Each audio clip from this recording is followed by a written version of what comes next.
बिस्मिल्लाहिर्रहमानिर्रहीम। रब्बिशरह ली सदरी व यस्सिर ली अमरी वहलुल उक़दतम मिन लिसानी यफ़क़हू क़ौली। या मुक़ल्लिबल क़ुलूबि सब्बित क़ल्बी अला दीनिक। अस्सलामु अलैकुम व रहमतुल्लाहि व बरकातुहू माय डियर स्टूडेंट्स।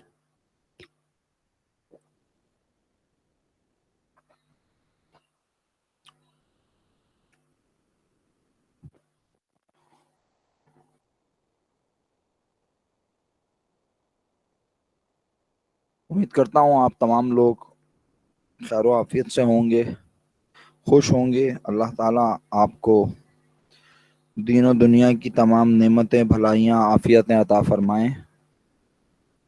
आमीन। प्यारे बच्चों, कल की क्लास में हमने अल्हम्दुलिल्लाह ये डिस्कस कर लिया था कि जब एक क्वेश्चन में हमें एसेट्स और लायबिलिटीज गिवन हो साल के पहले दिन और साल के आखिरी दिन, तो हम उनकी मदद से निकाल लेते हैं क्या?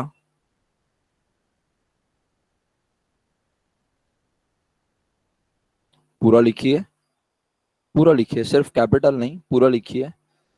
कैपिटल या तो कैपिटल बैलेंसेस कह दीजिए या फिर कहिए capital at start and capital at end. सही है, capital at start and end. सही है। और क्यों निकालते हैं प्यारे बच्चों ये? For determining. क्यों निकालते हैं? Why we compute the amount of capital at start and end, because we want to calculate the amount of profit or loss of the business. So प्यारे बच्चों, yesterday you observe the example, the problem which is also in the book, problem number 1. And in the second required, the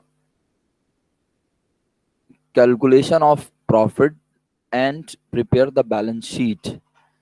तो हमने profit तो calculate कर लिया था, balance sheet के बारे में बहुत तेजी से हमने ये जुमले अदा किए थे कि बैलेंस शीट बेसिकली वही बैलेंस शीट है जो फर्स्ट ईयर में बनाते थे, और बैलेंस शीट में हम बिजनेस के एसेट्स, लायबिलिटीज और कैपिटल को प्रेजेंट करते हैं।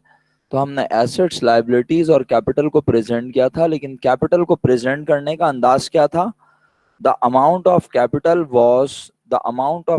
Was not an adjusting amount और the balancing figure, but the amount of capital was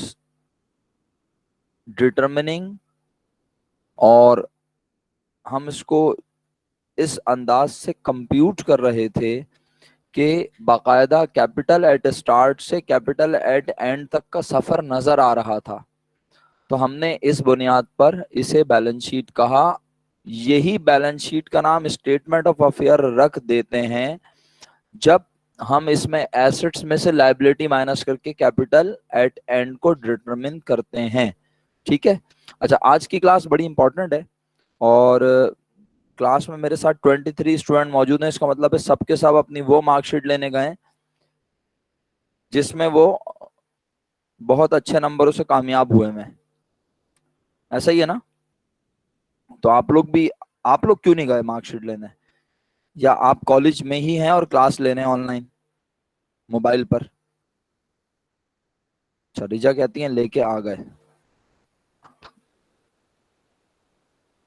कितने बजे तक का टाइम है? कितने बजे तक आप ले सकते हैं जाके? 11 बजे तक। ओके,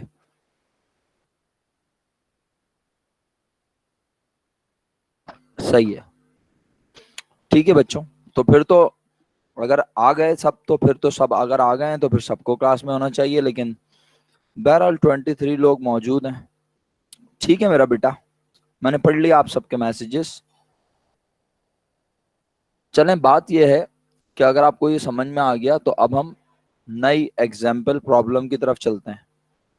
और प्रॉब्लम नंबर 3 जो है उसमें क्या नया है, आप अगर एग्जाम्पल प्रॉब्लम नंबर 3 को गौर से देखें तो आप मुझे बता सकते हैं क्या नया है, कोशिश करके।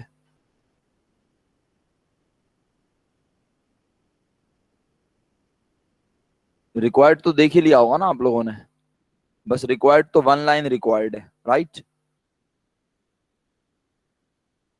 तो फिर नया क्या है आज इस क्वेश्चन में?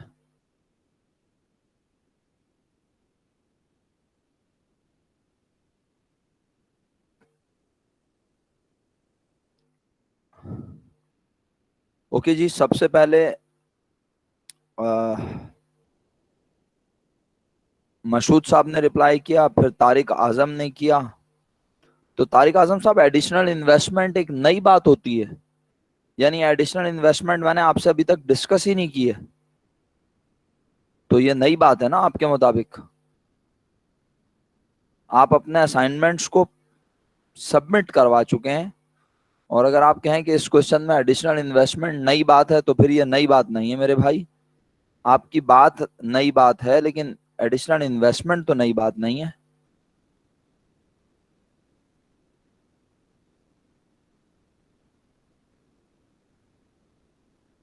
आज इस क्वेश्चन में चलें, आपकी बात को मैंने आपके कॉन्टेक्स्ट में दुरुस्त मान लिया। खुश हैं सर अब आप? अच्छा, लेकिन इस सवाल में जो नया नजर आता है मुझे, वो दर हकीकत यह है कि मैंने अभी तक आपसे जितनी एग्जाम्पल्स डिस्कस की, उन एग्जाम्पल्स के मुताबिक हमने अभी तक कहीं कोई एडिशनल इंफॉर्मेशन और डेटा फॉर एडजस्टमेंट नहीं देखा। This is the first question in which we are observing the additional information, or we can say it adjustment। अब एडजस्टमेंट जो है, ये अचानक कहाँ से आ गई? एडजस्टमेंट कौन बता रहा है, कौन बना रहा है? वही शख्स जो कारोबार, वही अकाउंटेंट, वही चार्टर्ड अकाउंटेंट, वही आप, जिसको ये सारी इंफॉर्मेशन आज मिली है, जो इस इंफॉर्मेशन की मदद से प्रॉफिट और लॉस निकालने जा रहा है। वही शख्स कह रहा है उस सोल ट्रेडर से, उस छोटे बिजनेस करने वाले से, कि भाई ये जो तुम मुझे साल के आखिरी दिन बैलेंस बता रहे हो, कह रहे हो फर्नीचर तुम्हारा 600 रुपीज का है, क्या ये फर्नीचर तुम्हारे पास आज मौजूद है? उसने कहा हाँ। और पूछा कि फर्नीचर को तुमने पूरे साल कारोबार में इस्तेमाल किया है, तो इसकी अमाउंट के कुछ हिस्से को अपना खर्चा भी तो बनाओगे ना? तो वो थोड़ी खर्चा बनाएगा, सोल ट्रेडर तो कहेगा मेरा फर्नीचर मेरे पास मौजूद है, कहीं गया थोड़ी है, खर्च थोड़ी हुआ है। सही है, बिल्डिंग मेरी मेरे पास मौजूद है, बिल्डिंग कहीं गई थोड़ी है। तो अकाउंटेंट का काम यह है उसे बताना और समझाना कि भाई नॉन करंट एसेट पर एक्सेप्ट लैंड, सही है, टेंजिबल एंड एक्सेप्ट लैंड, हम डेप्रिसिएशन चार्ज करते हैं टू डिटरमिन करेक्ट प्रॉफिट। सही है। अच्छा, अब यहाँ करेक्ट के वर्ड को पकड़ के मत बैठ जाइएगा। फॉर डिटरमिनिंग प्रॉफिट और loss of the business, adjustments are necessary to consider, right. अच्छा जी, अब बात को आगे बढ़ा लेते हैं, अगर आप मेरे साथ हैं और बात समझ भी रहे हैं। अच्छा जी, काम की बात यह है प्यारे बच्चों कि आइए अब आप मेरा साथ देंगे, और मैं ये भी आज बताता चलूं कि हम जो है ना, इंशाल्लाह अगली क्लास के बाद, यानी, अच्छा पहले तो ज़रा मुझे खैरो आफियत मालूम करने दें ज़रा, है ना? ज़रूरी होता है ना हर क्लास में ये, इसके बगैर मज़ा नहीं आता। मिनाल, आप कल कहाँ थी? और हरमैन ताहिर साहब, आपसे मैंने राब्ता करने को कहा था, आपको व्हाट्सएप मैसेज नहीं मिला मेरा, लगता है, या आप इग्नोर करने लगे हैं मैसेजेस को। पहले मिनाल से बात कर लो। मिनाल, कल कहाँ थी आप? रिप्लाई करें फौरन जी प्लीज।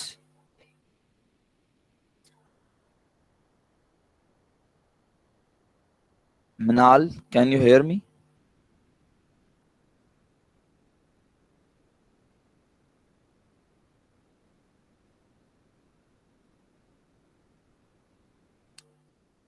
मिनाल को मेरी आवाज आ रही है या नहीं? अगर टाइपिंग करते हुए मुश्किल हो रही है तो फटाफट अनम्यूट करके बोलें।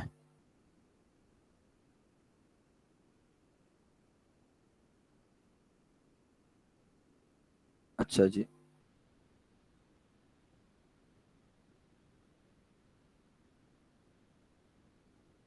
चलें जी, मिनाल तो चली गई, मेरा ख्याल है उनका इंटरनेट का मसला है।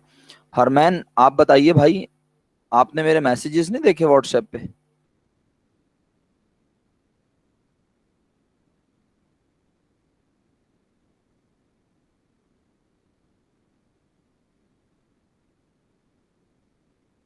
रिप्लाई किया था? अच्छा, आपने मुझे प्राइवेट मैसेज किया है, यानी डायरेक्ट मैसेज किया है, ग्रुप पे मैसेज नहीं किया रिप्लाई?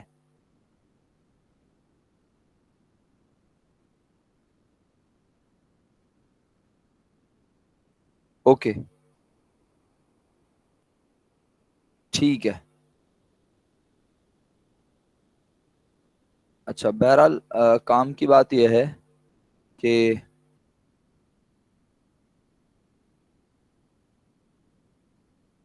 मैं आखिर हरमैन ताहिर का नाम ले क्यों रहा हूँ, क्योंकि हरमैन मुस्तकिल छुट्टियों पे हैं, यही वजह है ना। तो बहरहाल आपने अगर मुझे मैसेज कर दिया तो मैं दोबारा चेक कर लूंगा, और हो सकता है मैं भूल गया हूँ, बुढ़ापे का ये भी एक होता है स्टाइल। जी मिनाल, अब आपको आवाज आ रही है मेरी? तो मैडम, कल की छुट्टी कैसी रही आपकी? ये छुट्टी वाला कल्चर खत्म नहीं होगा क्या? नेटवर्क प्रॉब्लम हो या कुछ भी हो, आपके मोबाइल में भी प्रॉब्लम आ गई थी, डेटा कनेक्शन भी बंद हो गए थे सारे, घर में जितने मोबाइल थे सब में डेटा कनेक्शन लॉस्ट हो गए थे।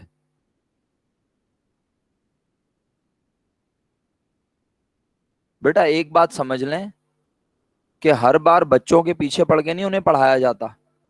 अगर आप लोगों ने डिसाइड कर लिया कि आपने पढ़ना ही नहीं है तो फिर मर्जी है आप लोगों की। मैं फिर आप लोगों के नाम भी नहीं लूंगा नेक्स्ट टाइम क्लास में। आप मुझे रिप्लाई करें, मैसेज करें, नहीं करें, आपकी मर्जी है। रिजल्ट आपका होगा, मार्कशीट आपकी होगी, एडमिशन आपको आगे लेना है, मैंने थोड़ी लेना है एडमिशन। आप इंटरनेट अपना लाजमी, अगर घर का नेट खराब हो जाता है तो आप डेटा कनेक्शन रेडी रखें।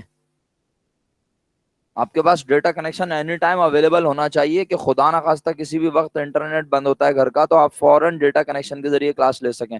बहरहाल अब इस तरह हमारी क्लास का वक्त ज़ाया होता है। उम्मीद करता हूँ अगर आप हमारे साथ क्लास में मौजूद हैं और सुन रही हैं तो नेक्स्ट टाइम आप केयरफुल रहेंगी, और नहीं रहेंगी तो फिर आपका ये पर्सनल मैटर है, फिर इस मैटर को आप खुद ही रिजॉल्व कीजिएगा कॉलेज में आके। बच्चों, क्वेश्चन आपके सामने मौजूद है, थोड़ा तेजी अख्तियार करता हूँ क्योंकि फिर चीज़ें बहुत फजूल में लंबी हो जाती हैं और पढ़ने वाले बेचारे बोर हो जाते हैं। साथ दीजिएगा मेरा ज़रा।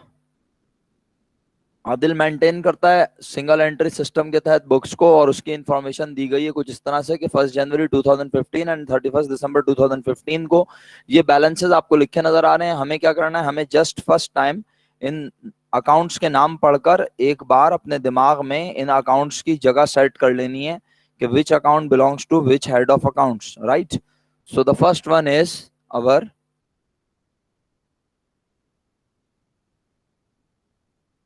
जी, इंशाल्लाह ये कल्चर भी खत्म हो जाएगा एक दूसरे के जवाब देख के जवाब देने वाला। मैं यही अर्ज करने लगा था लेकिन 24 लोग मौजूद हैं तो मैंने कहा अभी मुनासिब नहीं है। इंशाल्लाह बहुत जल्द ये कल्चर खत्म होने वाला है कि आप एक दूसरे के जवाब देख के जवाब देंगे।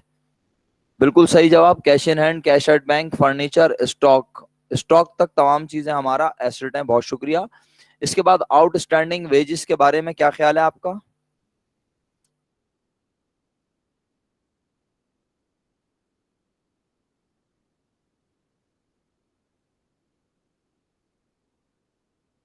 बहुत शुक्रिया आपके बताने का। आउटस्टैंडिंग वेजेस हमारी करंट लाइबिलिटी या लाइबिलिटी है। इसके बाद बच्चों आप देख सकते हैं प्रीपेड इंश्योरेंस लिखा हुआ है अगेन, जजाकल्ला। Account payable which is also called या which is called in our SLO, what we call to account payable. Yes exactly that, thank you so much. Trade payable, सही है। और ये हमारी लाइबिलिटी है without any doubt. Trade receivable is our asset, and the last one is also our asset of the business. So we have assets and liabilities at the start of the year and at the end of year, and what we cannot see here is the amount of exactly, thank you so much, the amount of capital at start and capital at end is missing. So determining the amount of capital at start or end is one of the difficulty, or is one of the क्या कहना चाहिए कि आपके लिए कोई ऐसा पहाड़ sir करने वाली बात है कि आप बोलें सर इसकी कंपटीशन सिखाएं. Simple with the help of accounting. Exactly, exactly Mashhood, thank you so much. यही मैं बोलना चाह रहा था जो आपने बोल दिया. With the help of accounting equation anyone can found the amount of capital. Right, thank you so much. प्यारे बच्चों, बस बात को आगे बढ़ाते हैं. अब additional capital 1500 was introduced during the year. Tariq Azam साहब ने पहले ही बता दिया, उनके लिए यह नया था. कोई बात नहीं, नया था तो क्या हुआ, लेकिन उन्होंने पढ़ा तो सही इसको गौर से. क्या है ये? Additional investment.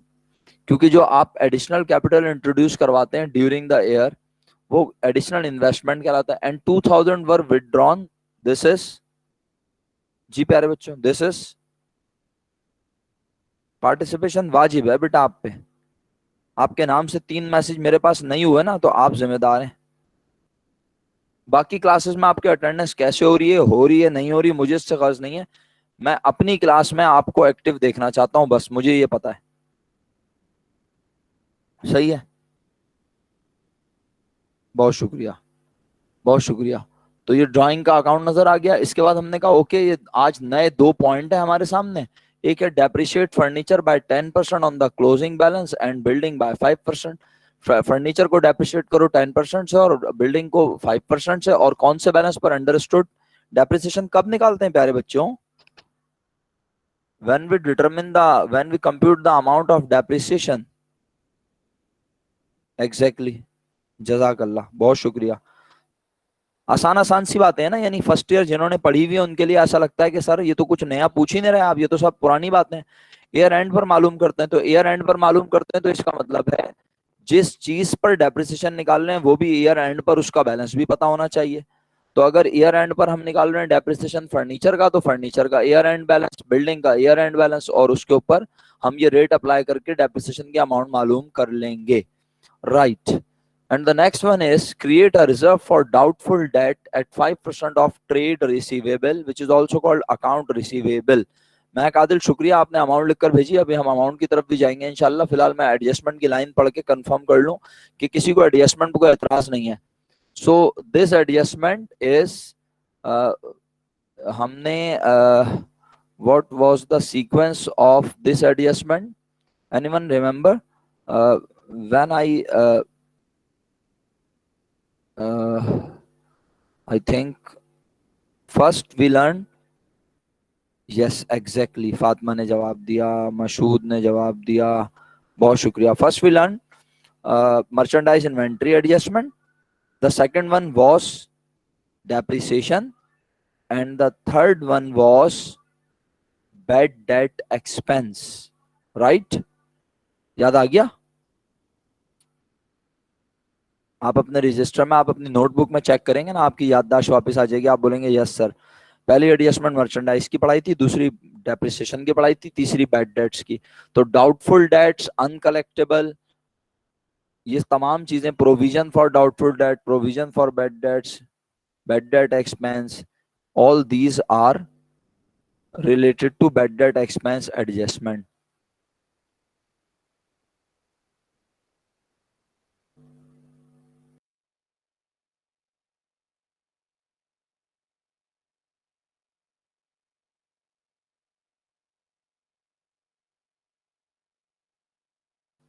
Okay, no problem. तो बच्चों, बात को आगे बढ़ा लेते हैं. अगर आप बातें समझ रहे हैं और आपको क्लियर हैं चीजें, तो जनाब यार, ये ट्रेड रिसीवेबल का 5% लेंगे तो हमें बैड डेट्स की अमाउंट पता चल जाएगी. अब हमें रिक्वायर्ड में कहता है प्रिपेयर स्टेटमेंट ऑफ प्रॉफिट और loss for the year. Profit और लॉस निकालने के लिए यकीनन आप कैपिटल एट स्टार्ट और कैपिटल एट एंड निकालेंगे. देखिए जी, बात बड़ी सिंपल सी है, इसमें कोई दो राय नहीं है कि आपके सामने बुक अगर मौजूद है तो आप मुझे वहां से बुक से आंसर लिख के बता दें, कोई मसला थोड़ी है. क्या ख्याल है ना? आपको तो पता है मेरे पढ़ाने का अंदाज, चीजें सामने होती हैं लेकिन अल्हम्दुलिल्लाह हमें नजर नहीं आती। टीचर के कहने पर, मेरी रिक्वेस्ट पर, आपके सामने भी जो होती है चीज तो आप कहते हैं सर नजर ही नहीं आ रही अल्हम्दुलिल्लाह। और बस ये अंदाज है हमारा। तो बताइए, आज कैपिटल एट स्टार्ट के अमाउंट कैसे निकाल रहे हैं आप पहले एसेट्स का सम मुझे लिख के भेज रहे हैं। All of you are suppose to message me the amount of total asset at start. what would be the amount of total assets at start? Shah Salim is the first one जो कहते हैं कि 15,400 assets की amount है। Sir ये capital at start तो नहीं निकाल लिया ना शाह साहब?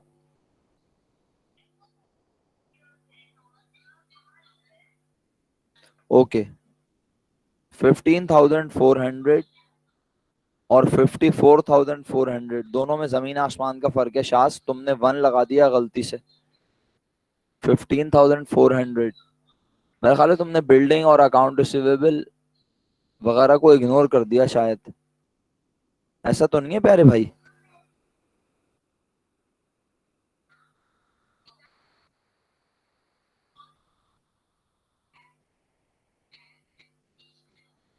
चले, राइट।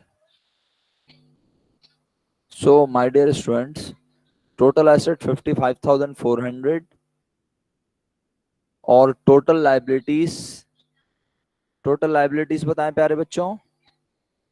टोटल लाइबिलिटीज, अच्छा याद रखिएगा कि किसी के आंसर को कॉपी ना कीजिएगा। अरमान साहब, अरे जहे नसीब सर आप भी क्लास में?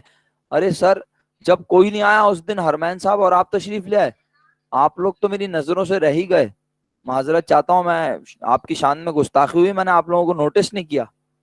हरमैन साहब को तो मैंने फिर भी देख लिया था, लेकिन अरमान साहब आप नजरों से रह गए। बड़ी माजरत चाहता हूँ, आपकी शान में भी कसीदे पढ़ने थे मुझे, लेकिन आपसे मुलाकात का शर्फ ही नहीं हासिल हो सका। सर मिजाज बखैर हैं? सर कैसे आना हुआ इस बज़म में हमारी? खैरियत तो है? आपको थोड़ा वक्त मिल गया आज क्या? आप तो आते ही नहीं है। सर रिप्लाई का इंतजार हो रहा है आपके। अच्छा, अब से इंशाल्लाह। चले सर, ये वो अंग्रेज जिसने सॉरी का वर्ड इजाद किया था, मुझे उसका नाम बताइएगा प्लीज। मैं उसको सॉरी लिख के ना ऐसी ऐसी बातें कहूंगा कि वो आइंदा सॉरी नहीं बनाएगा कोई। चलें जी, माजरत। चलें, शुक्रिया। अल्लाह करे कि अब आप रेगुलर रहें और आप शुरू से चीज़ों को साथ लेके चलें। मैं बार बार ये बात अर्ज करता रहता हूँ और इससे क्लास डिस्टर्ब भी होती है कि बच्चों, हमारे पास ना कुछ चीज़ें ऐसी होती हैं जिनको अगर हम शुरू में ना पढ़ें या जिनको हम किसी चैप्टर एसएलओ के स्टार्ट पे ना पढ़ें तो फिर आगे बढ़कर वो चीज़ हमें ऐसा लगता है कि यार पता नहीं क्या पढ़ा रहा है टीचर, समझ में ही नहीं आ रही, अजीब सा पढ़ाते हैं ये तो, कुछ समझ में नहीं आता क्या पढ़ा रहे हैं। तो ये हम देखते नहीं है कि हम कहाँ पे आके कूदें। जब आप बीच में आके अचानक कूद जाएंगे तो फिर आपको पता नहीं चलेगा कि राइट और लेफ्ट है क्या, आगे और पीछे है क्या। बस आप समंदर में हैं, अब गौते मारते रहिए। या तो आप इधर उधर कहीं निकलने में कामयाब हो जाएंगे या फिर आप डूब जाएंगे। और डूबने के इम्कान ज्यादा होते हैं क्योंकि जरा उम्र ऐसी है तो ज्यादा इतनी ताकत होती नहीं है, चलिए, कि किनारे पे तशरीफ ला सकें। Statement of profit and loss बनाना है। कैपिटल एट स्टार्ट 55,400, लाइबिलिटी की अमाउंट 15,400। बताइए, अगर मैं 15,100 आप लोगों ने लिख के भेजी, बहुत शुक्रिया। अब आपका वक्त जाया नहीं करूंगा। कैपिटल एट स्टार्ट और एंड निकालने पर मुझे डायरेक्ट अब कैपिटल एट स्टार्ट और कैपिटल एट एंड की अमाउंट बता दें शुक्रिया के साथ। कैपिटल एट स्टार्ट की अमाउंट और फिर कॉमा डाल के कैपिटल एट एंड की अमाउंट लिख के भेजें। चलें, आपने लिख के भेज दिया, जबरदस्त। कैपिटल एट स्टार्ट 39,300 और capital at and 40,750। 40,750 capital at start और एंड दोनों की अमाउंट आ गई हमारे पास। जिन्होंने अभी तक कैपिटल एट एंड नहीं निकाला है, खुदारा वो कैपिटल एट एंड चेक कर लें, 40750। किसी को शक होना कि ये कैसे निकला है तो बस उसने मुझे बोलना है, पूछना है, मैं यकीनन उसे बताऊंगा इंशाल्लाह। ठीक है जी मनाहिल ज़हरा, मैंने आपका मैसेज देख लिया है। तो प्यारे बच्चों, अगर आप कैपिटल एट स्टार्ट और कैपिटल एट एंड की अमाउंट डिटरमिन कर चुके हैं, so what is the task, what is the requirement of the question? The requirement of the question is to determine, to prepare a statement of profit or loss for the year. And for preparing a statement of profit or loss, अच्छा आवाज glitch हो रही है, चलें अभी देख लेते हैं, हो सकता है इंटरनेट में कोई मसला कश्मीर आ रहा हो। क्या साहिल आपको मेरी आवाज सही आ रही है? बच्चों, क्या आपको मेरी आवाज सही आ रही है? अब सही आ रही है? हाँ, तो थोड़ी देर के लिए इंटरनेट की तार हिला दी होगी किसी कौवे ने, किसी परिंदे ने। उसको मुनासिब नहीं लग रहा होगा ना कि इतना पढ़ाते हैं सर, बोले जा रहे हैं बोले जा रहे हैं, और बच्चे बेचारे चुप रहते हैं, तो उन्होंने बोला कुछ तो इनकी आवाज में ग्लिच लाओ, ग्लिच और क्लिच। चलें जी। तो बच्चों, बात बस इतनी सी है कि स्टेटमेंट ऑफ प्रॉफिट लॉस के लिए हम तैयार हैं, आप मेरा साथ दीजिएगा। कैपिटल एट एंड सबसे पहले लिख दिया, कितना लिख दिया? 39।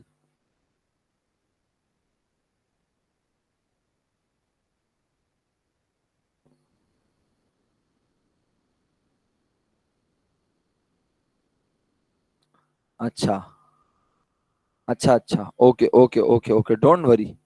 मैं अभी आपके लिए अपने जाती डेटा कनेक्शन से तशरीफ लाता हूँ, डोंट यू वरी। ये मैं आया, आप फिक्र ना करें, आपके लिए डेटा कनेक्शन हाजिर है। दूसरों को 10 देने वाला खुद डेटा कनेक्शन ना रखे तो ये तो बात गलत हो जाएगी ना। दूसरों को नसीहत और खुद मियाँ। आवाज सही हो गई अक्सा? नहीं जाऊं डेटा पे? हमने तो तैयारी कर ली थी। ओके, ठीक है जी। तो फिर फिलहाल रुक जाते हैं। अगर अब खुदा ना खास्ता आवाज दोबारा खराब होती है तो हम कोशिश करेंगे कि फिर फौरन डेटा कनेक्शन पे चले जाएं।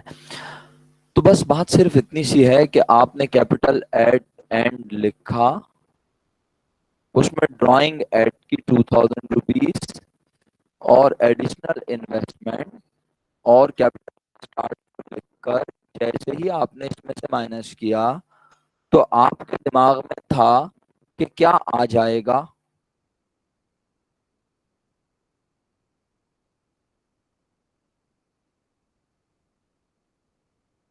अच्छा जी, ओके ओके, डोंट वरी। आवाज चली नहीं गई, मैंने बोलना बंद कर दिया ना। जब आवाज आवाज ही अजीबो गरीब सी आ रही है तो फिर कितना मुस्कुराएंगे आप मेरी अजीबो गरीब सी आवाजें सुन के। चलें, हौसला रखें,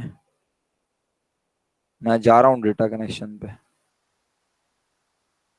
वेट।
बच्चों मुझे लग रहा है इंटरनेट में कोई प्रॉब्लम है, और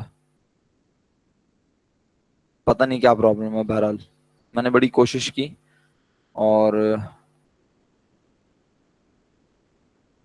समझ में नहीं आ रही क्या मसला है। पता नहीं आप लोगों को अभी आवाज़ बेहतर आ रही है या नहीं, और अभी मैं पढ़ाना शुरू करूंगा तो आवाज़ ख़राब हो जाएगी, ये भी नहीं पता। लेकिन बहरहाल आई थिंक आप सबकी नॉलेज में है कि आशूरा जो है वो कल से है, तो अ, हो सकता है कि गवर्नमेंट की तरफ से कुछ नेटवर्क की तरफ, जी, तो हो सकता है कि ये सिग्नल इन्होंने लिमिटेड कर दिए हों या फिर बंद कर दिए हों, मुमकिन। जी, ओके। तो बच्चों जी डेफिनेटली मशहूद साहब, फिर हम बात को आगे बढ़ाते हैं। अल्लाह करे आप मेरी बात समझने में कामयाब हो जाएं। अगर आपको मेरी आवाज़ आ रही हो, मैं आपसे ये अर्ज कर रहा था कि जब आपने टोटल कैपिटल में से कैपिटल एट स्टार्ट और एडिशनल इन्वेस्टमेंट को लेस किया, तो आप एक्सपेक्ट कर रहे थे पिछले सवाल के मुताबिक, जी तारिक आजम साहब, क्या आना चाहिए था? लिख के भेजिएगा या फिर अनम्यूट करके बोल दें प्लीज जल्दी से, क्या आना चाहिए था? क्योंकि आप तो कल वाले सवाल से ही मैच कर रहे हैं ना चीजों को, तो इसलिए मैंने आपसे आपका नाम लेके पूछा है। अच्छा, मेरा ख्याल है आपको आवाज नहीं आ रही, मुनासिब होगा कि मैं आपसे ना ही पूछूं, आप कुछ और ना बता दें, है ना? जी, तो बच्चों आप बता दीजिए, बाकी लोग अगर मेरा सवाल सुन रहे हैं, कि जब हमने टोटल कैपिटल में से कैपिटल एट स्टार्ट और एडिशनल इन्वेस्टमेंट को ऐड करके लेस किया, तो आना क्या चाहिए था? अमाउंट को देखते हुए बता दीजिए, क्या आना चाहिए था? अच्छा,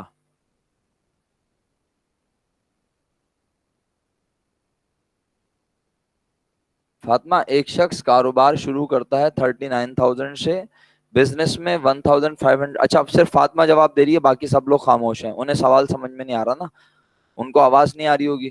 तो चलें, कोई बात नहीं, जैसे आप मुनासिब समझें। ये भी बड़ी हिम्मत की बात होती है ना कि जवाब दे कोई। तो 39,300 से एक शख्स बिजनेस स्टार्ट करता है, 1,500 रुपीज और लगा देता है, उसका कैपिटल 40,800 बिजनेस में होना चाहिए। ईयर एंड पर नजर आता है 42,750, तो हम कहते हैं उसे लॉस हो गया है, फातिमा?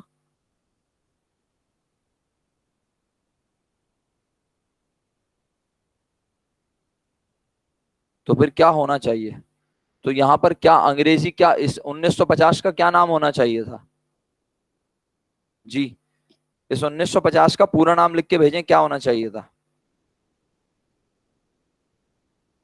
शाह सलीम, तुम छपाई से पीछे ना हटना, छपाई पे ही लगे रहना जिंदगी भर। जो यहाँ लिखा हुआ है वो तो अंधे को भी नजर आ जाएगा, क्या ख्याल है या नहीं? जो यहाँ लिखा है वो तो एक आंख वाले को नजर आ ही रहा है ना भाई। मैं कह रहा हूं, जब तक ये लिखा हुआ नजर नहीं आ रहा था तो तुम इसको क्या कह रहे थे? या जब तक इस क्वेश्चन के पूरे कॉन्टेक्स्ट को नहीं देखा था, जब तक यस्टरडे वाला क्वेश्चन तुम्हारे दिमाग में था, ये वाला, तो तुम्हारे दिमाग में क्या आ रहा था कि जब मैं ये सब चीजें एडलेस करूंगा तो जो जवाब आएगा उसका नाम direct net profit, net income होगा।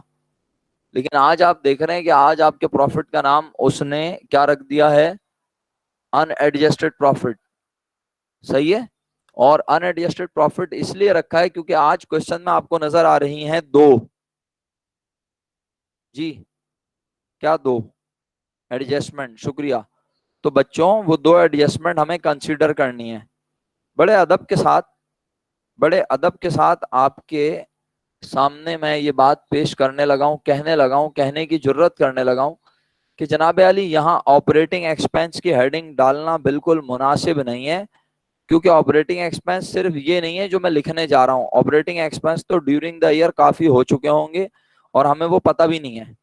तो इसलिए मैं यहाँ कोई ऑपरेटिंग एक्सपेंस की हेडिंग नहीं डालूंगा। जो बच्चे इस सवाल को बुनियाद बनाकर आगे क्वेश्चंस को अटेम्प्ट करेंगे, उनसे दरखास्त है कि बहुत अदब से गौर से सुन लें कि मैं अनएडजस्टेड प्रॉफिट के बाद फौरन लेस लिख के खर्चे का नाम लिखूंगा। मैं कोई ऑपरेटिंग एक्सपेंस की हेडिंग नहीं डालने जा रहा। सर क्यों? ऑपरेटिंग एक्सपेंस तो लिखते थे ना। तो बताओ, ऑपरेटिंग एक्सपेंस की हेडिंग किस चीज के नीचे आती थी? बताओ, यहाँ क्या लिखा होता था? फर्स्ट ईयर में यहाँ क्या लिखा होता था जिसके नीचे तुम ऑपरेटिंग एक्सपेंस की हेडिंग डालते थे? मैं शुक्रगुजार हूँ उन तमाम लोगों का जो इंतहाई तेजी से मुझे जवाब दे देते हैं, और मैं शुक्रगुजार हूँ उन लोगों का जो जवाबात को देखते हुए उसे टाइप करके भी जवाबात देते हैं।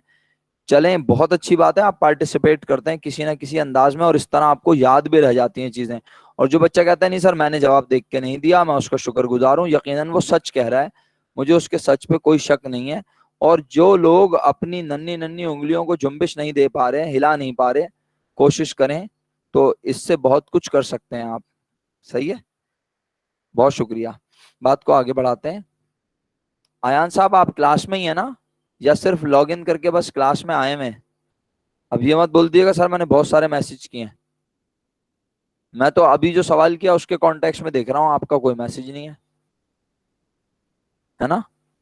हाँ, आप क्लास में तो हैं, आपने जी सर बोल दिया, इसका मतलब है जाग रहे हैं आयान भाई।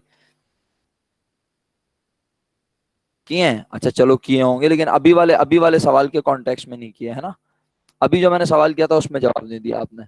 तो बच्चों, ऑपरेटिंग एक्सपेंस मैं पर्सनली अपनी कैपेसिटी में रहते हुए एक्सपेंस लिखने से सख्त मना करूंगा। आप एडजस्टेड डायरेक्ट एक्सपेंसेस लिखेंगे जब वो क्वेश्चन में गिवन हो, और जब ना हो तो आप इसी अनएडजस्टेड प्रॉफिट को प्रॉफिट नेट इनकम कह देंगे। अब क्वेश्चन ये रेज होता है आपके दिमाग में, सर आज इसे अनएडजस्टेड क्यों कहा है? क्योंकि सवाल में कुछ एडजस्टमेंट है ना, तो वो एडजस्टमेंट हमारे एक्सपेंस को या तो बढ़ाएंगी या कम करेंगी। एक्सपेंसेस बढ़ने से हमारा प्रॉफिट कम हो जाएगा। सही है, एक्सपेंसेस बढ़ने से हमारा प्रॉफिट कम हो जाएगा, और अगर और इनकम, फर्दर इनकम क्वेश्चन में गिवन है, तो वो इनकम हमारे प्रॉफिट को और बढ़ा देंगी। राइट? तो बस समरी ये है तमाम बातों की, कि मैं अब यहाँ पर वो चीजें लिखने लगा हूं जो ऊपर गिवन है। तो क्या है एडजस्टमेंट? Depreciate furniture bye 10%। तो मैं ऊपर गया, फर्नीचर की अमाउंट देखी 600 रुपीज, इसका 10% लिया, जवाब आया। अच्छा फातिमा, थोड़ा सा वॉइस को आज बेयर करना पड़ेगा, और यकीनन रिकॉर्डिंग में भी ये वॉइस खराब आएगी, मुझे अंदाजा है इस बात का। हो सकता है आपके एंड पे इंटरनेट डिस्टर्ब हो रहा हो, ये भी मुमकिन है ना आज। तो चलें, और इम्पोर्टेंट बात यह है कि दूसरा यूनिट भी मेरा ही है आज, ये भी बताता चलूँ मैं आप लोगों को। सही है, यानी दूसरे से मुराद फिफ्थ, फिफ्थ यूनिट भी मेरा ही है। सही है, तो काम की बात यह है बच्चों, अपनी बात को कंटिन्यू करते हैं। अब ब्लड प्रेशर लो हो गया होगा, आयशा तो फौरन लेफ्ट हो गई, उसने बोला मैं तो नहीं पढ़ रही इतना सारा इनसे। आयशा ने फौरन लेफ्ट कर दी क्लास। आप लोग हिम्मत कीजिएगा, मेरा साथ दीजिएगा जब तक चल सकते हैं मेरे साथ। डेप्रिशिएट फर्नीचर 10%, 600 का 10% लिया, जवाब आया 60। और बिल्डिंग 5%, बिल्डिंग की अमाउंट देखी 20,000, 20,000 का 5% लिया, जवाब आया 1,000 rupees. 60 and 1,000, 1,060 rupees depreciation expense हो गया। क्या आपको एडजस्टमेंट याद है इसकी? क्या आपको एडजस्टमेंट याद है इसकी?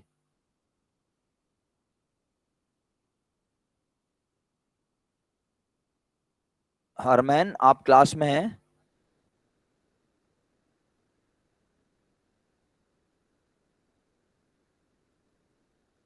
ओए होए, इतने सारे मैसेज आ गए, हरमैन का मैसेज ही कहीं ना रह जाए हैं।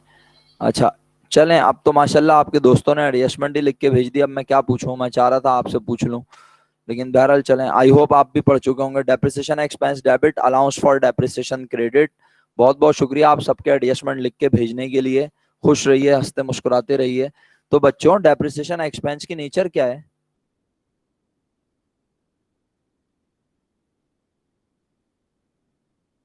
डेप्रिसिएशन एक्सपेंस की नेचर अक्सा ने लिख के भेजा है ये, एक मिनट।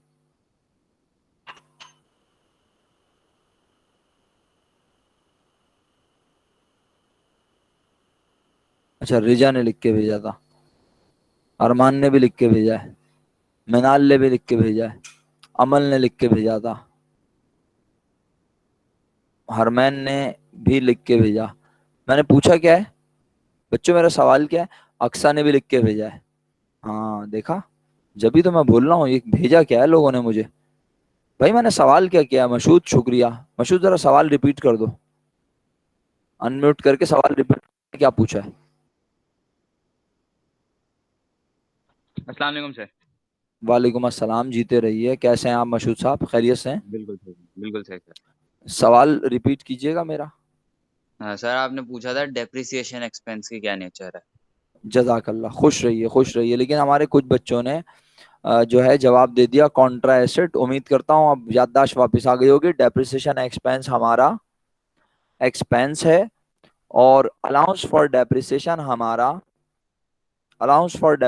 हमारा कॉन्ट्रा एसेट है। शुक्रिया, याद रखिएगा प्लीज। ये बचपन की बातें भूलने की नहीं है। जो बचपन की बातें भूलेगा ना फिर बड़ा मसला हो जाएगा।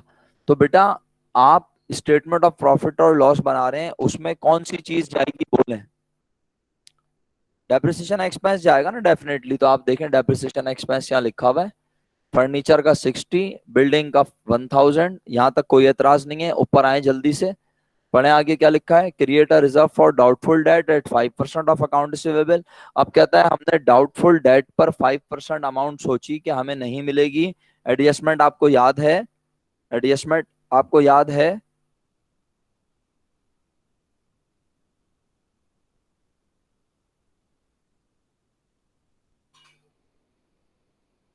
शुक्रिया अक्सा, खुश रहिए मेरा बेटा। वो तमाम लोग जिन्होंने मुझे एडजस्टमेंट लिख के भेजी, शुक्रिया। अयान साहब, ये हुई ना बात? इलियान है क्लास में आज?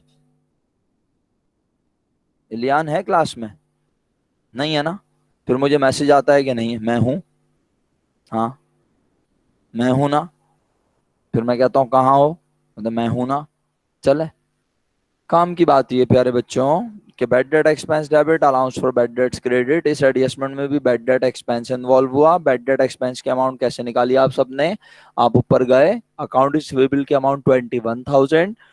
21,000 का 5% बनता है 1050। आप देख सकते हैं 1050 लिखा हुआ है। इन तीनों एक्सपेंसेस को प्लस करेंगे। गौर से सुनिएगा मेरा जुमला प्लीज सब बच्चे, और कर्सर को जरूर देखिएगा। 1050 के बिल्कुल बराबर में, 1050 के बिल्कुल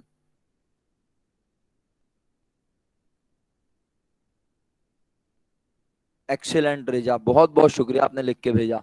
1050 के बिल्कुल बराबर में, 1950 के नीचे, 1050 के बिल्कुल बराबर में 2110 लिखूंगा, ब्रैकेट में लिखूंगा और बस यहीं पर लिखकर इसमें से इसे कर दूंगा माइनस। कोई टोटल ऑपरेटिंग एक्सपेंस लिखने की जरूरत नहीं है, क्योंकि ऑपरेटिंग एक्सपेंस मैंने हेडिंग डालने से मना कर दिया था। तो फिर मैं टोटल ऑपरेटिंग एक्सपेंस कैसे लिखवा सकता हूं? और ये मिस रिप्रेजेंटेशन होगी, क्योंकि जब आपको पूरे साल के एक्सपेंसेस नहीं पता तो आप सिर्फ इन एक्सपेंसेस को बिजनेस का ऑपरेटिंग एक्सपेंस नहीं कह सकते। ऑपरेटिंग एक्सपेंस और भी बहुत सारे हुए होंगे। तो ये तो बस वो हैं जो आपको कब पता चले। ये तो वो एक्सपेंसेस हैं, ऑल्दो कि ये भी हमारे ऑपरेटिंग एक्सपेंस में, इसमें शक नहीं है।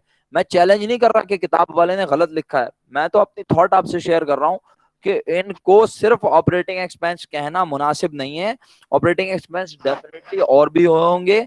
हाँ, ये ऑपरेटिंग एक्सपेंस हैं, बट ये टोटल पूरे ईयर के ऑपरेटिंग एक्सपेंस, ये पूरे साल के ऑपरेटिंग एक्सपेंस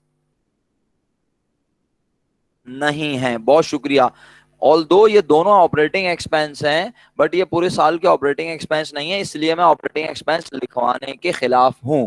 सही है? तो हमने इन ऑपरेटिंग एक्सपेंसेस जिनको हम ऑपरेटिंग एक्सपेंस नहीं लिखकर दिखा रहे, इनको हमने तीनों को लिख के प्लस किया। तीनों अमाउंट का सम बराबर में लिख के 1950 में से माइनस किया। बिजनेस को बजाहिर प्रॉफिट हो रहा था, कैपिटल्स को देखकर तो यही लग रहा था, लेकिन इन एडजस्टमेंट्स ने बिजनेस के प्रॉफिट को किस में तब्दील कर दिया? नहीं, बिल्कुल भी नहीं लिखना फातिमा। क्यों लिखना है? जब मैं आपसे बोल रहा हूं कि नहीं लिखना, इसका मतलब यही है ना आपने बोर्ड में भी नहीं लिखना मेरा बेटा। मैं उसी तरह पढ़ाऊंगा ना आपको जैसे आपको बोर्ड में लिखना है। सही है? हाँ, मैं आपको ये थोड़ी कि मैं बोलूं नहीं ऐसे नहीं करना। अगर मैं कहूंगा ऐसे भी कर सकते हैं और ऐसे भी, तो फिर आपके पास चॉइस आ जाएगी, आप बोर्ड में दोनों तरह से कर सकती हैं। लेकिन मैंने कहा मैं आपको ऑपरेटिंग एक्सपेंस ना लिखवाऊंगा और ना लिखने की इजाजत दूंगा। आप लोगों को अनएडजस्टेड प्रॉफिट, अनएडजस्टेड लॉस के बाद एक्सपेंसेस को लिखकर माइनस करना है, और अगर कोई अदर इनकम हो तो उसे लिखकर प्लस करना है बस, और कुछ नहीं करना। ओके, अल्हम्दुलिल्लाह 160 amount of net loss determine हो चुकी है, कंप्यूट हो चुकी है। अब हम नए क्वेश्चन की जानिब चलते हैं। नए, बल्कि नए क्वेश्चन पे जाने से बेहतर है मेरा ख्याल है हाँ, नए क्वेश्चन पे जाने से बेहतर है कि हम कोई क्वेश्चन खुद से अटेम्प्ट नहीं कर लें। क्या ख्याल है? तलाल बिन आमिर साहब कह रहे हैं अनएडजस्टेड प्रॉफिट में से ऑपरेटिंग एक्सपेंस माइनस करेंगे लेकिन शो नहीं करेंगे। बिल्कुल शो करेंगे, लेकिन बस ये कहा है ये लेस ऑपरेटिंग एक्सपेंस की हेडिंग नहीं है, टोटल ऑपरेटिंग एक्सपेंस की हेडिंग नहीं है। 1050 के बिल्कुल बराबर में 2110 लिखेंगे, ब्रैकेट में लिखेंगे और लाइन लगाकर जो जवाब आएगा फौरन उसका नाम नेट लॉस लिख देंगे। यानी आप इन दोनों को ऊपर ले जाइए बस और इस लाइन को मिटा दीजिए। टोटल तो शो करेंगे ना डेफिनेटली। सर मतलब सब कुछ एक साथ लिखेंगे ना, ऐसे हेडिंग नहीं डालेंगे? जी, हेडिंग नहीं डालेंगे और 60,000 1050 लिखने के बाद 1050 के बिल्कुल बराबर में कर्सर नजर आ रहा है आप सब लोगों को? 2110 लिखा हुआ नीचे, लेकिन हम ऊपर लिखेंगे। सही है। इस जगह 2110 1050 के बिल्कुल बराबर में। जब हम 2110 1050 के बराबर में लिखेंगे तो 1050 का नाम तो ऑलरेडी बैड डेट एक्सपेंस लिखा है ना, तो हम इसका नाम थोड़ी लिखेंगे 2110 का। अभी आप देख रहे हैं 2110 का नाम लिखा हुआ है, ये मैं ये लिखने से मना कर रहा हूं। हम 1050 के बिल्कुल बराबर में अमाउंट प्लेस कर देंगे और उसे 1950 में से माइनस करेंगे। जो जवाब आएगा वो 160 इस लाइन में आ जाएगा और उसका नाम होगा नेट लॉस। यानी ये लाइन स्किप हो गई तो नेट लॉस ऊपर आ गया। अब क्लियर है काफी लोगों को? और सर अगर कोई एक्स्ट्रा इनकम हुई तो उसको फिर हाँ, आएंगे। अभी नहीं, अभी मतलब उसको आएगा ना, अभी ऐसा सवाल आएगा फातिमा। जब ऐसा सवाल आएगा तो मैं इनकम लिखकर फिर फौरन नेट लॉस नहीं लिखूंगा, बल्कि फिर नीचे लिखूंगा add commission income, add rent income, add interest income. और अगर वो एक होगी तो डायरेक्ट इसके नीचे पॉजिटिव लिख दूंगा। सही है। और अगर एक से ज्यादा होंगी तो उन्हें भी पहले आपस में लिख के फिर ऐड करूंगा। तो थोड़ा सा हौसला और सब्र रखना है, लेकिन आप बोल बिल्कुल सही रही हैं, ऐसा होगा। ठीक है। बिल्कुल भी नहीं कह सकते सैयदा जहरा अनएडजस्टेड प्रॉफिट को ग्रॉस प्रॉफिट कहने की गुस्ताखी ना कीजिएगा खुदारा। सही है। ग्रॉस प्रॉफिट निकालने का तरीका आप बहुत अच्छे से जानती हैं। महक आदिल, अब आप अनम्यूट कर लें। शाबाश। ये वाई का जवाब तो मैं आपसे लूंगा बेटे। शाबाश, अनम्यूट कर लें फौरन। अस्सलाम वालेकुम सर। वालेकुम अस्सलाम। जीती रहें। कैसी हैं आप? खैरियत से हैं? अल्हम्दुलिल्लाह। जी, मैं खैरियत से नहीं हूँ बिल्कुल भी, क्योंकि आप बोल रही हैं कि अनएडजस्टेड प्रॉफिट को ग्रॉस प्रॉफिट कह सकते हैं और बोल रही हैं आप क्यों नहीं कह सकते। तो बताइए जरा ग्रॉस प्रॉफिट कैसे निकालते हैं? बिस्मिल्लाहिर रहमानिर रहीम। वो नेट सेल्स वगैरह वो सब जो होती हैं हमारे परचेज वगैरह उससे निकलता है वो तो। नेट सेल्स में से क्या लेस करते थे? बताइए, आप ही बताइए Mahak. Cost net, of good sold. बहुत बहुत शुक्रिया। Cost of goods, cost of sale कहते हैं। सही है। तो ना मुझे कॉस्ट ऑफ सेल जी नजर आ रही है, ना मुझे नेट सेल नजर आ रही है, तो मुझे कुछ नजर ही नहीं आ रहा। तो मैं किस बुनियाद पे से ग्रॉस प्रॉफिट कह दूं बेटा? इसमें तो कुछ महीनों की यकीनन यकीनन इसमें तो मुलाजमीन की सैलरी जो हम साल के दौरान अदा कर चुके होंगे वो भी होगी। यानी इसमें तो बिजनेस के सारे एक्सपेंसेस ऑलरेडी लिखे जा चुके होंगे। तो सर ये कौन से एक्सपेंस हैं? ये सिर्फ वो हैं जो ईयर एंड पर हमें पता चले। साल के दौरान होने वाले कितने खर्चे तो ऑलरेडी लिखे जा चुके होंगे और वो हमें पता ही नहीं है, क्योंकि हम तो प्रॉफिट आज निकाल ही एक ऐसी टेक्निक से रहे हैं जिसका नाम है statement of statement of affairs affairs, basically. Pure single entry और नेटवर्थ मेथड। मेरा ख्याल है इनफ हो गया है। अब आपको जी सर महक क्लियर समझ हो में आ गया? गया। चलें, जी शुक्रिया। Thank you. मोस्ट वेलकम मेरा बेटा। अच्छा, अब बात को आगे बढ़ाता हूँ। और आगे क्या बढ़ाता हूँ, अब मैं जाना चाह रहा हूँ जनाबे अली।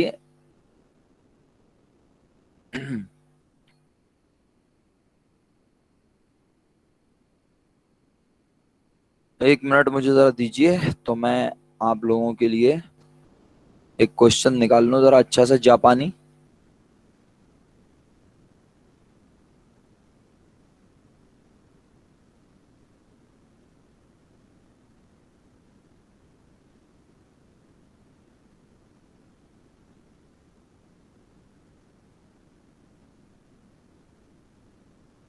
अल्लाह अकबर। जनाबे अली, ये आ गया SLO6। चलिए जी, स्क्रीन पे आपके सामने क्वेश्चन नंबर 4 मौजूद है, फिर 5 है और 7 है, और जो मैं चाह रहा हूं वो नहीं है। चलें, कोई बात नहीं, वो भी आ जाएगा इंशाल्लाह।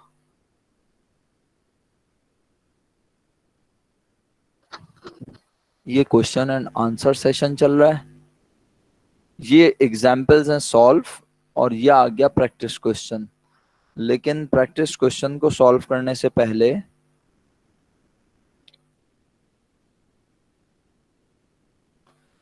जी जी थोड़ा सा हौसला रखें मेरा बेटा, बस मनाइल जरा, मैं चाह रहा हूं कि जरा मुझे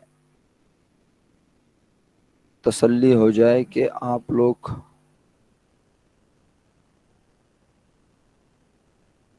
अच्छा क्वेश्चन 7 की पिक्चर मैं देखता हूं मेरे पास है या नहीं, राइट?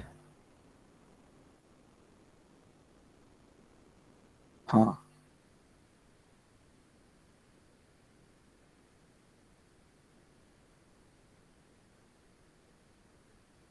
ये है क्वेश्चन 7। हाँ है तो आसान सा, या पहले क्वेश्चन 4 करें, जैसे आप लोग बोलें, क्वेश्चन 4 करें पहले या क्वेश्चन 7? 4 ही कर लें, स्क्रीन पे सामने 4 है मेरा ख्याल है ना?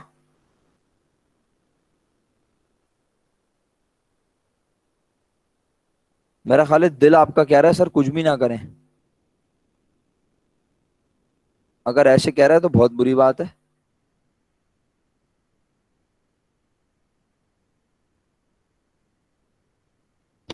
कोई कुछ भी नहीं कह रहा, सब सन्नाटे में, या तो मेरी आवाज नहीं आ रही है या फिर, अच्छा अच्छा, अगर क्वेश्चन 4 करना चाहते हैं आप सब लोग, तो क्वेश्चन 4 में उसने हमसे बोला है रिक्वायर्ड, एक एक रिक्वायर्ड लिख के दे दिया। यानी ऐसा भी होता है कि वो आपको एक एक चीज खुद बता रहा है, और अगर वो ये सब ना बोले तो भी आप अंडरस्टूड के बगैर आप ये सब किए काम ही नहीं कर सकते, है ना? अच्छा, तो मैं एक चीज और अगर आपको ऑब्जर्व करवा दूं किसी तरह, और वो चीज क्या है, एग्जाम्पल तो आप यकीनन करेंगे अल्लाह के हुक्म से। जनाब जनाब जनाब जनाब, ये वाला क्वेश्चन प्रॉब्लम 5, इसमें भी प्रॉफिट ही निकालना है, और ये 7 है, 7 में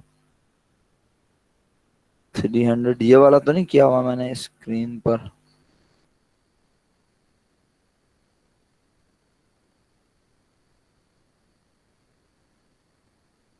अच्छा जी ये नहीं है, सही है। तो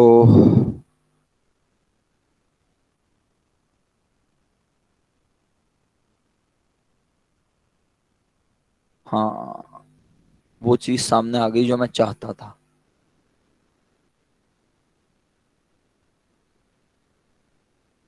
भाई प्रॉब्लम 4 मैंने पढ़ाई ना आप लोगों को, अभी ये कौन सी पढ़ाई, प्रॉब्लम 3 पढ़ाई। प्रॉब्लम 3 के बाद आपको नजर आती है प्रॉब्लम 5। प्रॉब्लम 5 में क्या है बच्चों? प्रॉफिट ही मालूम करना है, राइट? वही statement of profit and loss बनाया, इसमें कुछ मुश्किल कुछ डिफरेंट नहीं है, तो मैंने इसको छोड़ा। मैं आ गया प्रॉब्लम 7 पर। सही। प्रॉब्लम 7 में एक चीज आपको ऑब्जर्व करवा के ना फिर मैं आपको आगे लेके जाना चाहता हूँ, यानी फिर मैं क्वेश्चन को सॉल्व करवाने की तरफ, यानी समझ लें कि मेरे एंड से स्टेटमेंट ऑफ अफेयर्स मेथड तकरीबन कोई 80-90% कंप्लीट हो जाएगा, अगर मैं ये बात भी कह दूं अभी के अभी। और इससे आपके कॉन्सेप्ट बहुत अच्छे से क्लियर हो जाएंगे, कॉन्सेप्ट को क्लियर करना बड़ा जरूरी है, ठीक है? तो आपका थोड़ा सा साथ चाहिए होगा, अगर आप मेरा साथ दें और दिमाग चलाएं और अपने आप से ये सवाल पूछें कि आपने दिसंबर 31 को कैपिटल एट एंड निकालना है, और क्यों निकालना है? क्योंकि आपको बनाना है स्टेटमेंट ऑफ प्रॉफिट। एग्री? अच्छा, अब भाई किताब में ना बड़ी माजरत के साथ कुछ चीजें जो है वो इंतहाई डिस्टर्बिंग है आपके लिए, बड़े अदब से कह रहा हूं ये बात, क्योंकि किताब लिखने वाला कोई भी हो, चाहे वो हमारा जूनियर हो चाहे वो हमारा सीनियर हो, सही है, किताब लिखने वाले कोई भी शख्स जो किताब लिखता है बहुत मेहनत से लिखता है। तो हम बड़े अदब से ये बात आपको समझाने की कोशिश कर रहे हैं कि इसके पहले रिक्वायर्ड में स्टेटमेंट ऑफ प्रॉफिट है और दूसरे रिक्वायर्ड में statement of affairs. Statement of affairs की कंडीशन क्या है वो आप जानते हैं, और आपने अल्हम्दुलिल्लाह खुद से गूगल से मुख्तलिफ बुक से स्टेटमेंट ऑफ अफेयर्स की डेफिनेशन पढ़ ली कि स्टेटमेंट ऑफ अफेयर्स होता क्या है बेसिकली। अब यहाँ पे स्टेटमेंट ऑफ अफेयर्स बनाया हुआ है या बैलेंस शीट, ये बहस अलग बहस है, एक इल्मी गुफ्तगू, छोड़ दीजिए इसको फिलहाल। बस मेरा साथ दें, कैलकुलेटर उठा लें सब बच्चे, कैलकुलेटर पिक कर लें, तो फिर मुझे यस लिख के भेज दें। कैलकुलेटर पिक कर लें पहले, अगर हाथ में है कैलकुलेटर ऑलरेडी तो शुक्रिया। जिन्होंने अभी तक पिक नहीं किया कैलकुलेटर, बराए मेहरबानी कैलकुलेटर पिक कर लें प्लीज। मुझे बताएं हमें कैपिटल एट एंड निकालना है और क्यों निकालना है। रिक्वायर्ड में लिखा हुआ भी है, कंप्यूट मिस्टर जहीर कैपिटल 2016 जनवरी 1 दिसंबर 31 2016 यूजिंग ग्रॉस और अनएडजस्टेड फिगर। सही है, तो हमें, और फिर हमें स्टेटमेंट ऑफ प्रॉफिट और स्टेटमेंट ऑफ अफेयर बनाना है। स्टेटमेंट ऑफ प्रॉफिट और लॉस बनाने के लिए हमें क्या करना पड़ेगा, हमें कैपिटल एट स्टार्ट और कैपिटल एट एंड पता होना चाहिए। तो कैपिटल एट एंड में आपसे चाहता हूं कि आप लोग मुझे बताएं।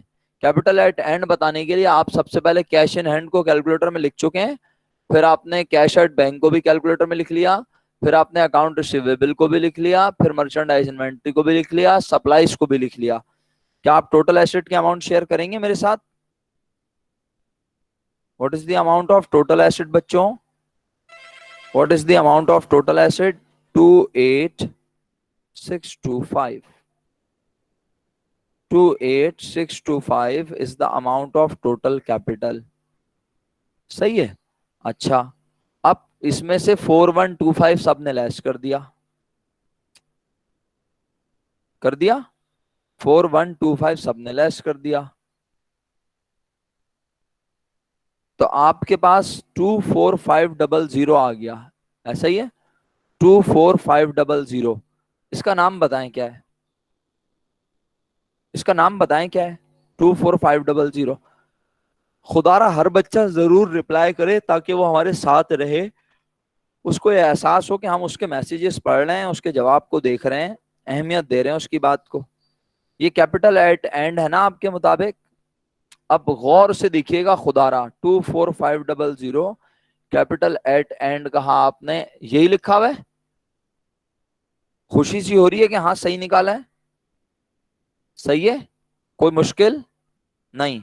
इलियान आप आ गए क्लास में? आप तो थे ही नहीं क्लास में थोड़ी देर पहले। देखा इलियान बोल रहा है जी कब से।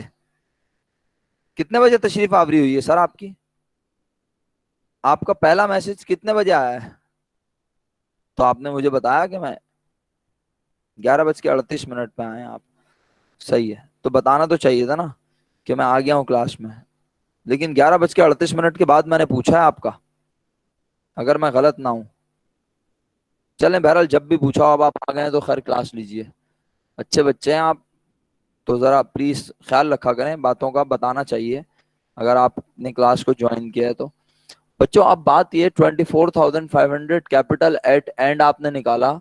मैं सिर्फ और सिर्फ आपको ये समझाना चाह रहा हूं। अब जरा खुदारा required number 2 statement of affair, जिसमें हम क्या क्या लिखते हैं, एसेट, लायबिलिटी और कैपिटल। जरा देखिएगा, ये एसेट्स हैं, ये लायबिलिटीज लिखी हैं सारी, ठीक है। खुदारा इसको छोड़ दें, इस आप सबको ये नजर नहीं आ रहा, सही है। अगर नजर नहीं आ रहा तो जो मैं कहता हूं वो कीजिए। एसेट्स की अमाउंट लिखें कैलकुलेटर में, 28175 लिख ली। इसमें से लायबिलिटी को लेस कर दें, कर दी। एसेट की अमाउंट लिखें, इसमें से लायबिलिटी को लेस कर दें, कर दी। तो वैल्यू शेयर करें, एसेट में से लायबिलिटी की वैल्यू लेस कर दें और वैल्यू शेयर करें, क्या आ रही है। Yes, the amount is 22,550 and it is also written here. अच्छा, ये बैलेंस शीट कब बनी है? अब मसला ये ना, मैं आपसे बार बार बोल रहा हूँ, ये इल्मी गुफ्तगू है, बड़ा मसला हो सकता है इसमें, आप परेशान ना हो जाए, इसलिए मैं आपको परेशान नहीं करना चाहता। यहां लिखा है स्टेटमेंट ऑफ अफेयर, जबकि मैं कह रहा हूं ये बैलेंस शीट कब बनी है, क्योंकि ये बैलेंस शीट है, इसको स्टेटमेंट ऑफ अफेयर नहीं कहते। स्टेटमेंट ऑफ अफेयर बनता है, तमाम एसेट लिखते हैं और लायबिलिटी लिखकर इसमें से इसे डायरेक्ट माइनस करके वैल्यू लिख देते हैं। ये सब शो ही नहीं करते स्टेटमेंट ऑफ अफेयर में। याद आया कल वाला मेरा जुमला? एग्री? सही है ना? यही कहा था ना मैंने कल। तलाल छोड़ दो ना, वो बुक में क्या कर रहा है यार, यही तो एक बड़ा मसला है। लेकिन जो मैं समझा रहा हूं बस वो बताओ, मेरी बात समझ में आ रही है? मैं कह रहा हूं कि अगर ये बैलेंस शीट बनी हुई है, क्योंकि बैलेंस शीट ऐसी तो बनाई है आपने फर्स्ट ईयर में, और कैसी बनाई है? सही है। अब वो एक अलग बात है, हाँ फॉर्मेटिंग का फर्क था, चीजें इसने जो है वो लिक्विडिटी प्रेफरेंस के हिसाब से चीजों को लिखा हुआ है। जो चीज जितनी ज्यादा लिक्विड है ये उसे पहले लिख रहा है। सही है। बहरहाल ये एक अलग बहस है ना, अभी हम इस बात को कंटिन्यू करते हैं कि अगर मैं इसमें से ये साल के आखिरी दिन के एसेट, ये साल के आखिरी दिन की लायबिलिटी, मैं 28175 में से 5625 को लेस कर रहा हूं, तो मेरे पास जवाब आ रहा है 22550।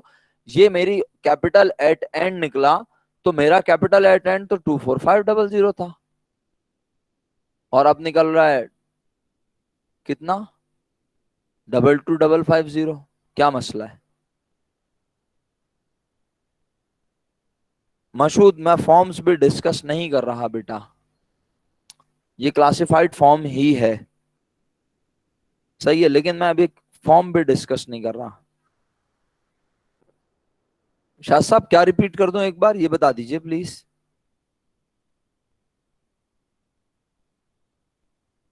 कोई जवाब देना पसंद करेगा मेरे सवाल का, अगर सवाल समझ में आया?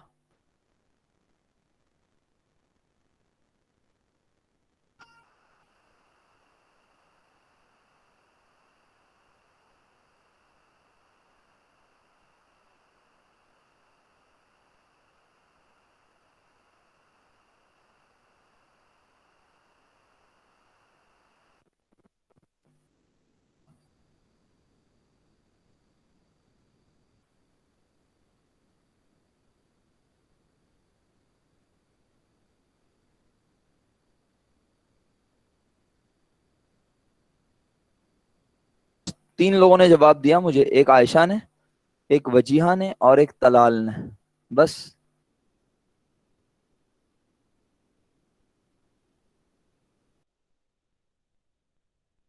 डिफरेंस क्या है? 24500 22550। चलिए एक मौका और देता हूं, ताकि पूरी क्लास जवाब दे सके।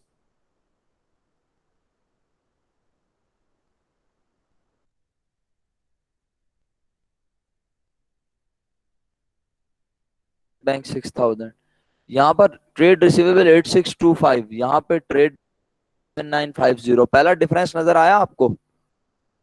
ट्रेड रिसीवेबल लिखकर अलाउंस फॉर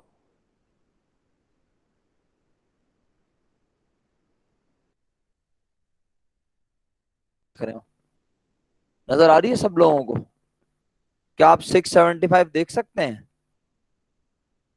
एक्स अल्हम्दुलिल्लाह बहुत सारे बच्चे मेरी बात समझ रहे हैं। समझ रहे हैं या नहीं भाई? नहीं समझ रहे तो कम से कम यही बोल दें समझ नहीं आ रहा, समझाओ, मैं दोबारा समझा देता हूँ। आपको ये एहसास दिलाने की कोशिश कर रहा हूं कि ये जो कैपिटल एट एंड की वैल्यू, क्वेश्चन की वैल्यू एज इट इज लिखी 862,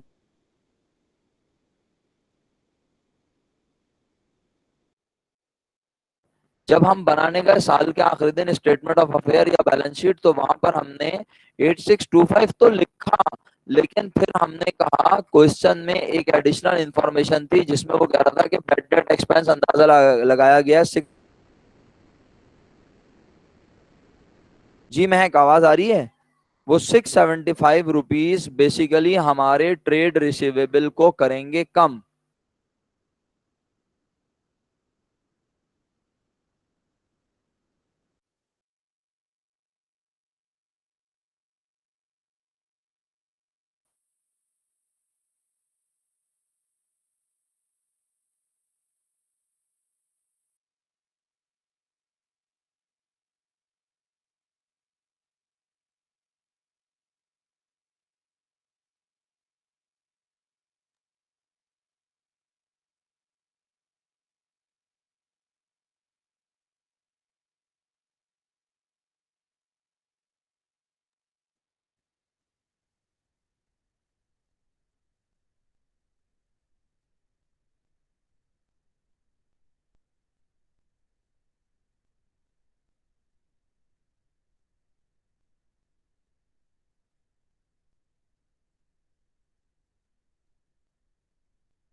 अब बता।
बच्चों, आपको मेरी आवाज आ रही है?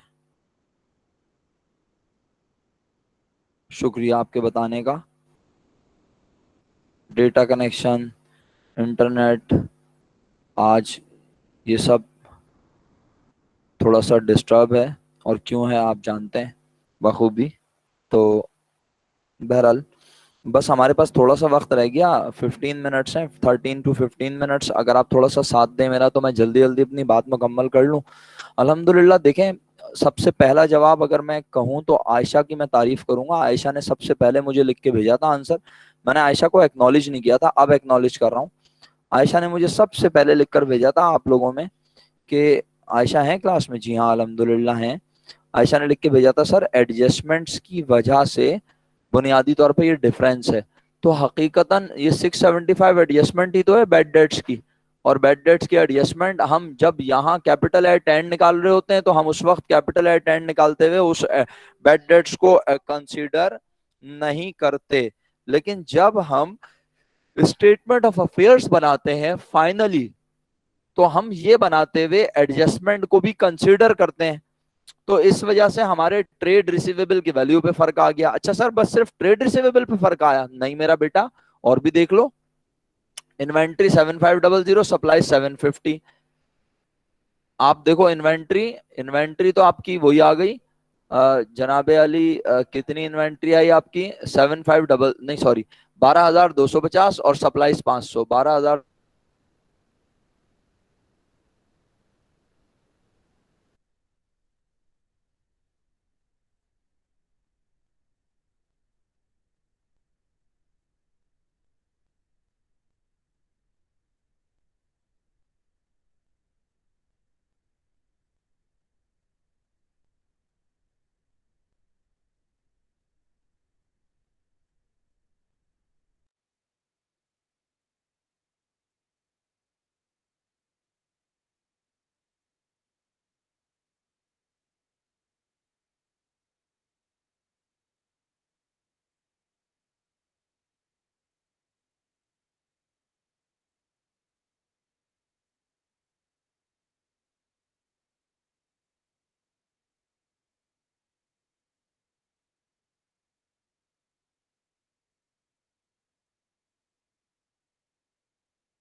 Assalamu alaikum, students. Am I audible to everyone?